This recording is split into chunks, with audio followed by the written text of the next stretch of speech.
అందరికీ నమస్కారం. I am Mallikarjun Rao, retired gazetted head master.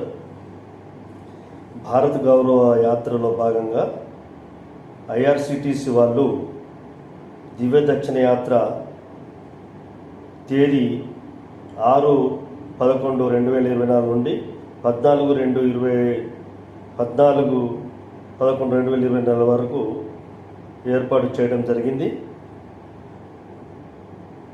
మంచి ఇది ఒక కార్యక్రమము.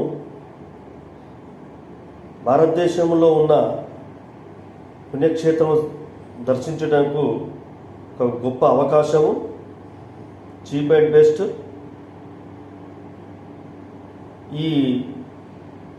ఇప్పుడు దివ్య దక్షిణ యాత్ర లోపల మేము 7 పుణ్యక్షేత్రాలు 2 రాష్ట్రాల లోపల తిరగడం జరుగుతుంది.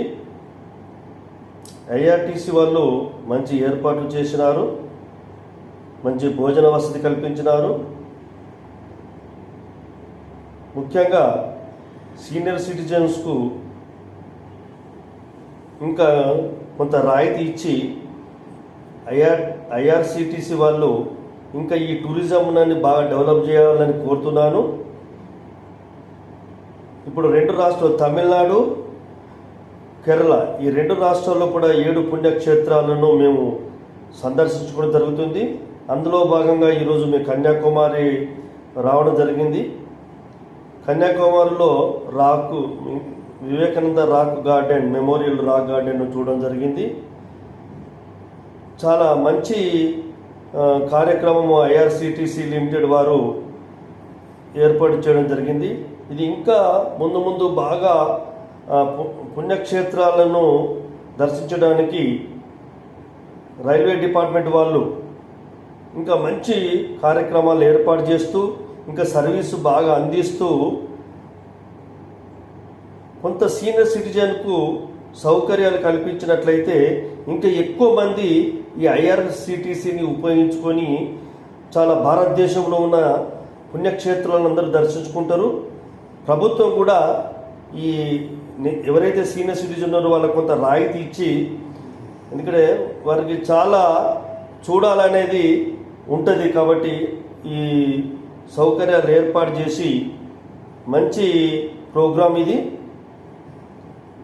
కాబట్టి ఐఆర్సిటిసి వాళ్ళు ఇంకా కొంత దీన్ని ఇంప్రూవ్ చేసి కొంత, ఎందుకంటే ఫుడ్ పాయింట్ కానీ, తర్వాత హోటల్లో రూమ్స్ అలాట్మెంట్ కానీ, ఇంకా కొంత అడ్వాన్స్ దీన్ని ప్యాసింజర్స్కి అనుకూలంగా మార్చినట్లయితే ఇంకా చాలా బాగుంటుంది. కాబట్టి దీన్ని దృష్టిలో ఉంచుకొని, ఎందుకంటే లగేజ్ తీసుకొని పెద్ద మనుషులు అటు ఇటు తిరగడము చాలా ఇబ్బందికరంగా ఉన్నది. కాబట్టి ఎక్కడైతే మీరు ప్రోగ్రాం లోపల మనకు నోటిఫై చేసిన ఏ దేవస్థానంలో వాటికి అక్కడికి మీరు తీసుకుపోవాలి. తర్వాత ఇంకా ఈ ఫుడ్ పాయింట్ కాడ కానీ మన లాడ్జీల కాడ కానీ మీ ద్వారానే ఏర్పాటు చేసినట్లయితే చాలా మంచిగా ఉంటుంది. మీ సర్వీసెస్ చాలా బాగున్నాయి.